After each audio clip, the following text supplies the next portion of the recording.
app.get and And then like this. ARM ISM, Yeah, huh? and then I have to LIR. write a different function over here to handle this. Okay. Okay, like this. So right Okay. now we have made it more logical. Like if I am calling add to do, it expects that it should have username and description as an input Description. in query. So let's do it without Postman using a simple browser. So I have this add to do. It is saying that username or description cannot be undefined. Why? Because I haven't defined here what is the username and description. So let's define it. If I want to define, it is username and description. So if I define it over here, I have to put question mark and then USER username is equal to Ganesh and description is equal to Pillai. No, not Pillai. Uh, Product name. create Yeah. open Okay. project task. Okay, if I press enter, I am still not getting user, still receiving username or description cannot be undefined because Username should be yeah, different, and username, no, that should be different. no, I have misspelled username. Username should be user name, user, and name should be in capital. So I have to respect that. I cannot put username with n small username. Now it will give me my to do object, which is this. I will select this one. No, I'll select JSON. See here what it is a user with first user. 0 is the first index of the user, where Hmm. username is Ganesh and to do is create open project task and completed is false. So I have to write it this way. Now next time if Ganesh wants to add another task, let's say make a charter. This is another description.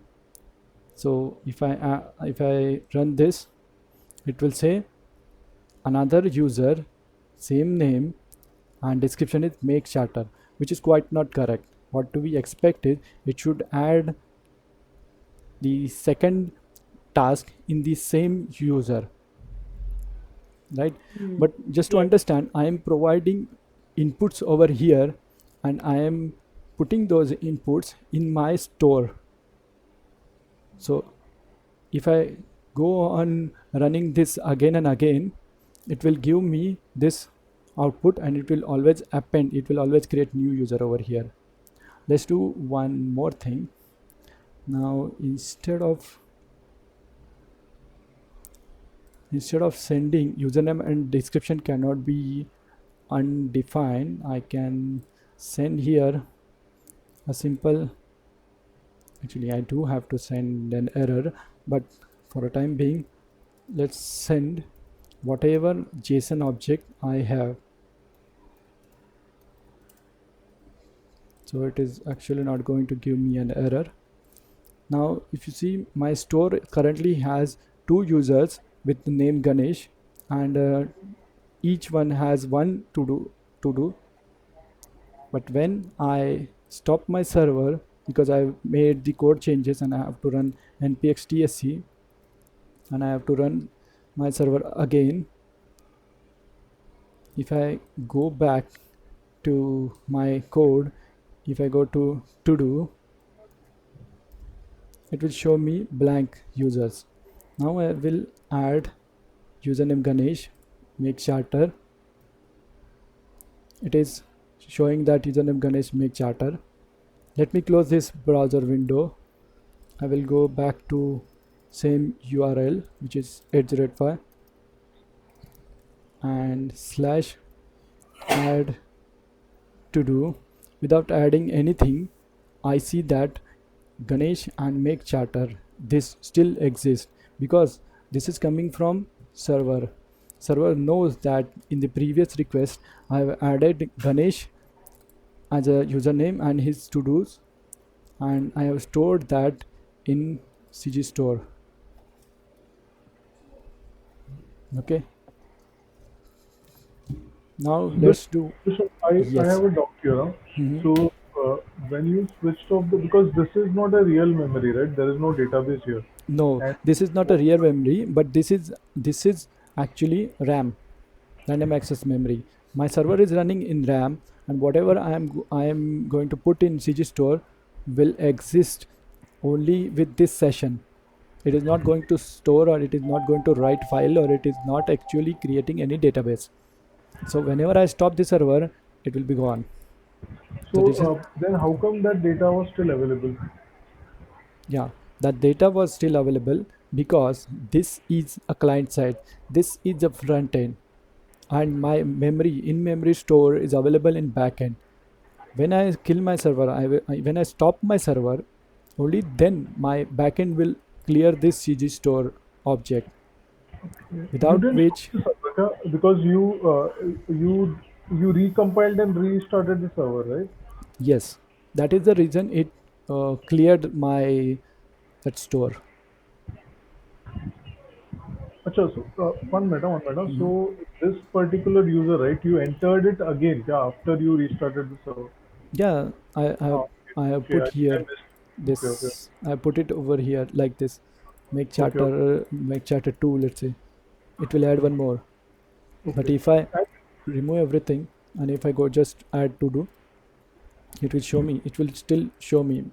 If I close this and if I open this in Chrome, which is altogether a different browser.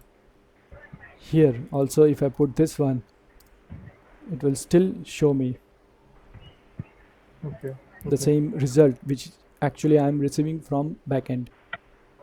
okay, okay, okay, Now, Chrome is not good at displaying the JSON. I don't know why, but on Firefox, I am receiving it in this format with all properly formatted. okay, okay. And Sudarshan, now when we will be developing the front end, right? So the Mhm. front end will be calling these APIs to get the data, insert the data, update the data.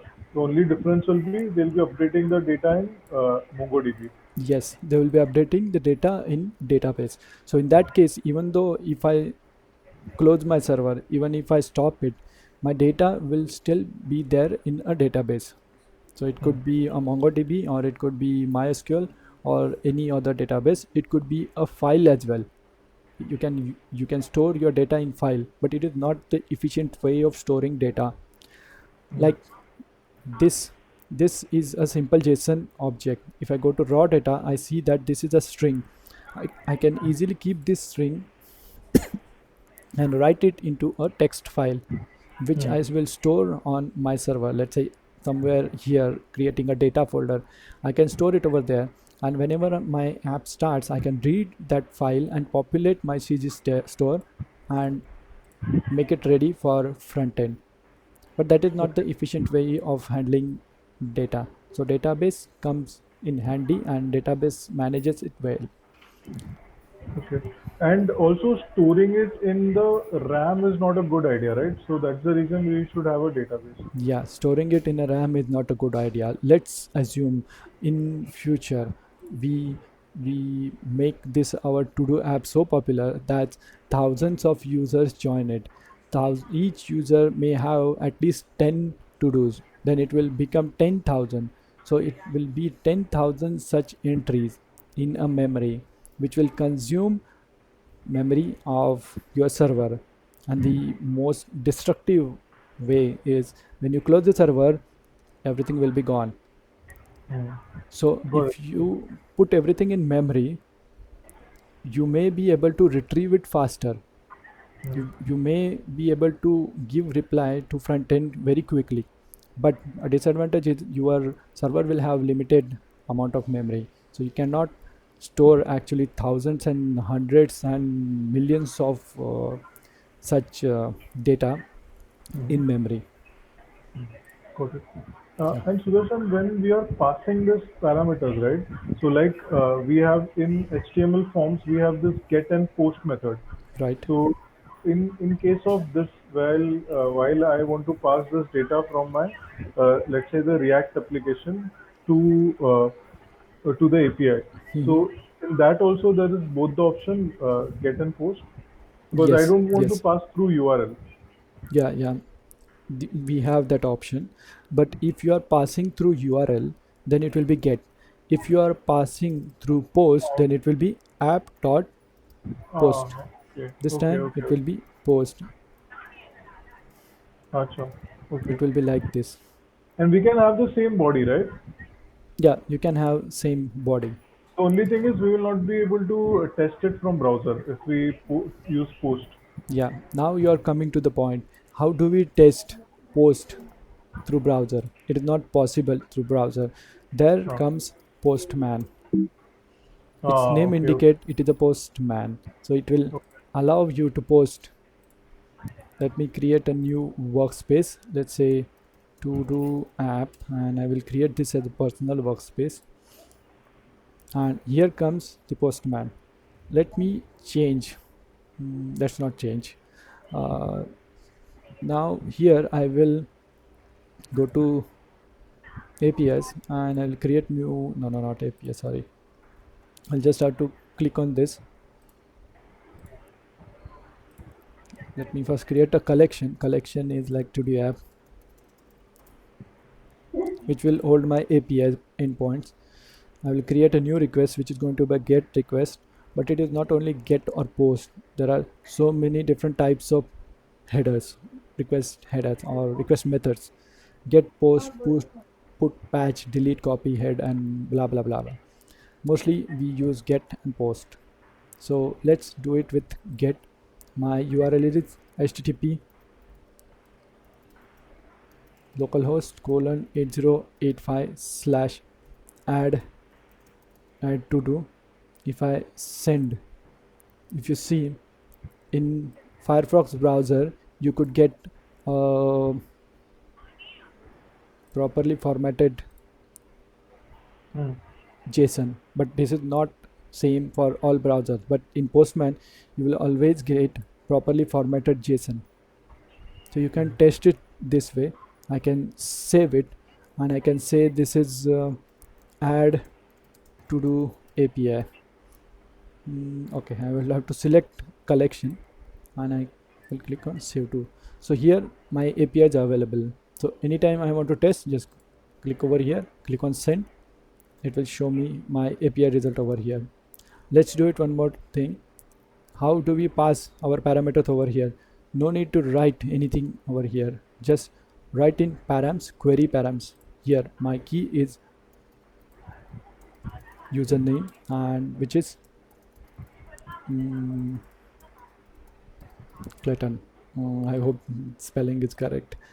And TAN, TAN. TAN, Clayton. Clayton. Okay. And description. Description is going to be Front end. front end. If I send, now this time it is 2 Ganesh and 1 Clayton. If I add one more time with the same to do, it will show me that it is 2 Ganesh and 2 Clayton with same to do. So this is not quite working the way we expect. We should have same Ganesh with 2 numbers of to dos if my username is matching. I should have one